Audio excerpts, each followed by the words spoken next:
Bonjour à toutes et à tous, on se retrouve enfin pour un épisode dédié à l'ACACED. Pardon, l'ACA quoi ?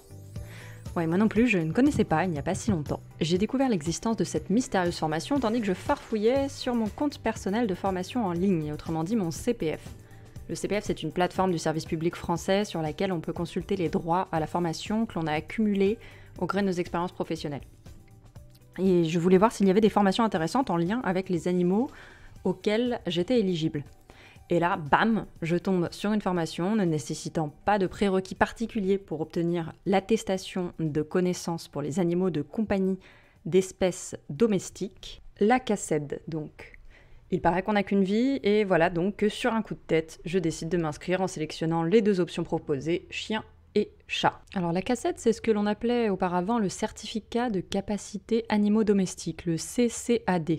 Mais le nom a changé du coup en 2016 pour devenir ACACED. Au total, il existe 3 options, une option chat, une option chien et une option autre espèce. Autre espèce, ça concerne les poissons, les oiseaux, les rongeurs. J'avais pas la possibilité de prendre cette option, donc je ne l'ai pas suivie. Alors pour commencer, à qui s'adresse cette formation, l'ACACED ? Eh bien, c'est une formation qui est obligatoire en fait pour les personnes qui souhaitent exercer une activité en lien avec les animaux domestiques et qui doivent s'en occuper, leur prodiguer des soins. Cette attestation reconnue par l'État donc est exigée pour la gestion des fourrières ou des refuges. Elle est exigée également pour toutes les professions autour du transport animalier, les ambulanciers, les taxis animaliers.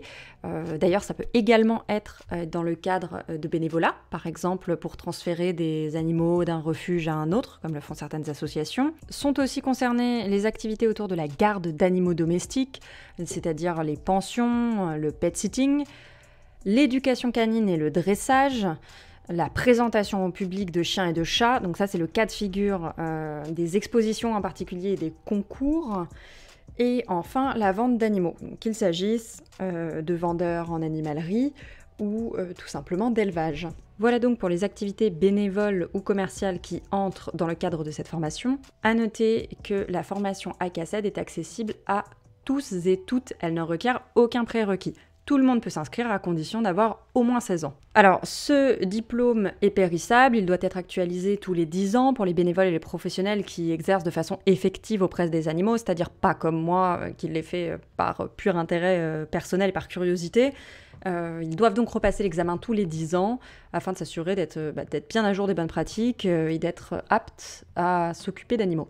Concrètement, comment ça se passe et à quoi ressemble la formation ? Eh bien, en ce qui me concerne, j'ai suivi une formation s'étalant sur 2 journées entières, dispensée par le docteur Élodie Bouchot, une vétérinaire. À l'issue de ces 2 journées, j'ai répondu à un QCM qui est nécessaire pour valider et obtenir l'attestation. Il y a 8 grands thèmes qui sont abordés pendant la formation: le logement, l'alimentation, la reproduction, la santé, le comportement, le droit, le transport et la sélection. Donc en ce qui me concerne, chacune de ces matières, entre guillemets, a été appliquée à la fois pour le chien, à la fois pour le chat. Vous imaginez bien qu'autour de ces 8 thèmes, pas mal de sujets ont eu l'occasion d'être abordés et couverts. Je vais donc profiter d'avoir encore mes notes sous la main pour vous partager quelques découvertes et anecdotes issues du contenu de la formation. Vous le savez certainement déjà, le chat est un animal indépendant et solitaire, mais ce que j'ai appris lors de cette formation, c'est que dans certains cas, il peut être amené à créer des groupes sociaux qui seront de type matriarcal ou organisés en fratrie. Autre point dont on se doutait un peu, mais dont j'ai eu la confirmation, c'est que la position de soumission n'existe pas chez les chats.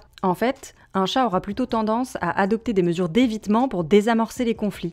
Mais quand un chat se met sur le dos par exemple ou sur le côté, ce n'est absolument pas une position de soumission, au contraire c'est une posture d'agression défensive. Ensuite j'ai découvert que le cochon d'Inde pouvait être un porteur sain de la teigne. Il peut donc contaminer un chien ou un chat sans que l'on identifie qu'il en est la cause. Par ailleurs, vous avez peut-être déjà entendu parler du coup de chaleur. C'est lorsque la température d'un chien ou d'un chat dépasse les 40 ou les 41 degrés, typiquement lorsque l'on laisse un animal enfermé dans une voiture en plein soleil en été. La vétérinaire nous a communiqué une statistique effrayante à ce sujet, à savoir que seul un animal sur 2 qui est conduit auprès d'un vétérinaire est généralement sauvé à l'issue d'un coup de chaleur. Donc cela ne tient naturellement pas compte des animaux qui n'ont pas été conduits auprès d'un vétérinaire, ni de ceux qui ont péri avant de pouvoir être présentés à un vétérinaire. Il y avait un certain nombre d'éleveurs en devenir à cette formation, et ce que j'ai appris de plus surprenant concernait la reproduction et la sélection des animaux. On va donc reprendre quelques petites définitions préliminaires pour bien comprendre ce dont on parle. Une espèce, ce sont des individus qui peuvent se reproduire entre eux et dont la descendance est fertile. Typiquement, si l'on procède au croisement d'un âne et d'un zèbre, dans la majeure partie des cas, leur descendance ne sera pas fertile. Et c'est ce qui nous permet d'affirmer qu'ils ne sont pas issus de la même espèce, même s'ils peuvent se reproduire entre eux. La race, dans le contexte dont on parle actuellement, c'est simplement des caractéristiques, un ensemble de caractéristiques définies par les clubs de race. Donc le club du Persan, le club du Rottweiler, le club du Teckel, etc., etc. Donc ce qu'il faut avoir en tête, c'est que dès lors qu'il y a race, il y a consanguinité. C'est inévitable. Et en l'occurrence, si vous faites l'acquisition d'un chien ou d'un chat de race, vous aurez sur son pédigré un coefficient de consanguinité qui sera indiqué. C'est donc un indicateur compris entre 0 et 1, et plus il est proche de 1, plus la consanguinité est élevée. Et lorsque les éleveurs parlent de inbreeding, ils parlent du fait d'accoupler deux chiens qui sont strictement parents entre eux, c'est-à-dire, par exemple, accoupler un frère et une sœur, ou bien des parents avec leurs enfants. J'en viens maintenant à la découverte qui m'a laissé la plus perplexe au cours de cette formation. Lorsque la monte naturelle n'aboutit pas, c'est-à-dire lorsque les animaux ne parviennent pas à s'accoupler, on peut avoir recours au prélèvement de semences fraîches. Que fait-on pour prélever de la semence fraîche ? Eh bien, on masturbe le mâle et on insère directement le prélèvement dans la femelle. Personnellement, et au risque de déplaire à certains professionnels du milieu, je trouve que cela soulève quelques questions. Quoi qu'il en soit, j'ai appris beaucoup de choses très intéressantes au cours de cette formation et je n'ai franchement pas été déçue. En m'inscrivant, je craignais un peu de me retrouver dans une formation peut-être un peu trop généraliste et facile et au final de ne pas forcément apprendre grand-chose. Eh bien ça a été tout le contraire. J'ai même trouvé le rythme plutôt soutenu et les échanges avec la vétérinaire étaient vraiment très qualitatifs.